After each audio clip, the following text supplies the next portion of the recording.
Ladies and gentleman, ಭಾರತದ ರಾಜಕಾರಣದಲ್ಲಿ ನಾರಿ ಶಕ್ತಿ ಪ್ರಭಾವ ಹೇಗಿದೆ? ವಿವಿಧ ಪಕ್ಷಗಳ ಮಹಿಳಾ ಮಣಿಗಳು ಕೇಂದ್ರದ ತಪ್ಪುಗಳನ್ನ ಗಟ್ಟಿ ಧ್ವನಿಯಲ್ಲಿ ಪ್ರಶ್ನಿಸಿ ಸರ್ಕಾರಕ್ಕೆ ನಡಕ ಉಂಟು ಮಾಡ್ತಾ ಇದ್ದಾರಾ?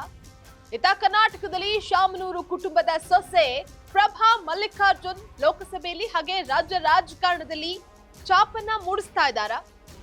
ರಾಜಕಾರಣದ ಈ ನಾರಿ ಶಕ್ತಿ ಬಗ್ಗೆ ಕಂಪ್ಲೀಟ್ ಡೀಟೇಲ್ಸ್ ಅನ್ನ ನೋಡ್ತಾ ಹೋಗೋಣ. ವೀಕ್ಷಕರೇ, ನೆಲ ಜಲ ಭಾಷೆಗಾಗಿ ಪ್ರಾಮಾಣಿಕ ಪತ್ರಿಕೋದ್ಯಮ. ನೀವು ನೋಡ್ತಾ ಇದ್ದೀರಾ ಫೋಕಸ್ ಟಿವಿ. ನಾನು ಸಿತಾ.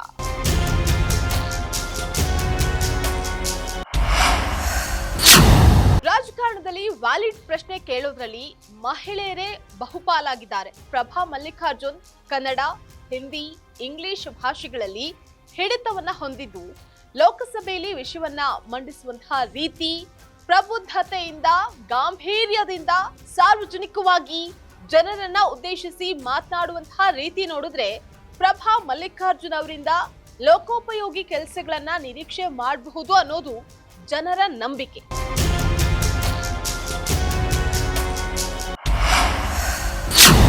ಇನ್ನು ತೃಣಮೂಲ ಕಾಂಗ್ರೆಸ್ ಸಂಸದೆ ಮಹುವಾ ಮೊಹಿತಾ ಅದಾನಿ ಸಮೂಹದ ಮೇಲಿನ ಆರೋಪಗಳು ಮತ್ತು ಸರ್ಕಾರದ ನಡುವಿನ ಸಂಬಂಧದ ಬಗ್ಗೆ ನಿರಂತರವಾಗಿ ಪ್ರಶ್ನಿಸ್ತಾನೆ ಬಂದಿದ್ದಾರೆ.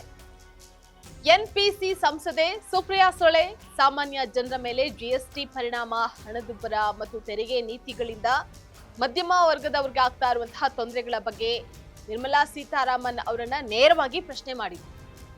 ಕನ್ನಿಮೋಳಿ ದಕ್ಷಿಣ ಭಾರತದ ಮೇಲೆ ಹಿಂದಿ ಭಾಷೆಯನ್ನ ಬಲವಂತವಾಗಿ ಹೇರ್ತಾ ಇರೋದ್ರ ಬಗ್ಗೆ ಸಂಸತ್ನಲ್ಲಿ ಹಲವಾರು ಬಾರಿ ಗಟ್ಟಿಯಾಗಿ ಧ್ವನಿಯನ್ನ ಎತ್ತಿದ್ದಾರೆ.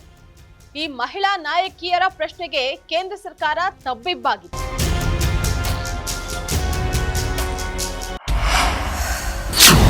ಪ್ರಭಾ ಮಲ್ಲಿಕಾರ್ಜುನ್, ಸುಪ್ರಿಯಾ ಸುಳೆ, ಕನ್ನಿಮೋಳಿ ಅವರ ರೀತಿ ಚಾಪು ಮೂಡಿಸುವಂತಹ ನಾಯಕತ್ವವನ್ನ ಪ್ರದರ್ಶಿಸುವ ಅವಕಾಶ ದೊರೆತರು ಅದನ್ನ ರಮ್ಯಾ, ಸುಮಲತಾ, ಶೋಭಾ ಕರಂದ್ಲಾಜೆ, ಮಂಗಳಾ ಅಂಗಡಿ, ಪ್ರಿಯಾಂಕಾ ಜಾರಕಿಹೊಳಿ ಅವರಂತಹ ನಾಯಕಿಯರು ಸಮರ್ಥವಾಗಿ ಬಳಕೆ ಮಾಡಿಕೊಂಡಿಲ್ಲ. ತಮ್ಮ ಕ್ಷೇತ್ರಗಳಲ್ಲಿ ಯಾವುದೇ ರೀತಿ ಛಾಪನ್ನ ಮೂಡಿಸಿಲ್ಲ. ಸೊ ಇವರೆಲ್ಲ ಯಾವಾಗ ಮುನ್ನೆಲೆಗೆ ಬರ್ತಾರೆ, ತಮ್ಮ ಕ್ಷೇತ್ರದಲ್ಲಿನ ಸಮಸ್ಯೆಗಳನ್ನ ಯಾವಾಗ ಸರಿಪಡಿಸ್ತಾರೆ, ಇವರ ರಾಜಕೀಯ ಭವಿಷ್ಯವನ್ನ ಇವರೇ ಯಾವಾಗ ಸದೃಢಪಡಿಸ್ಕೊಳ್ತಾರೆ ಅನ್ನುವಂತಹದನ್ನ ಕಾದ್ ನೋಡ್ಬೇಕಾಗಿದೆ.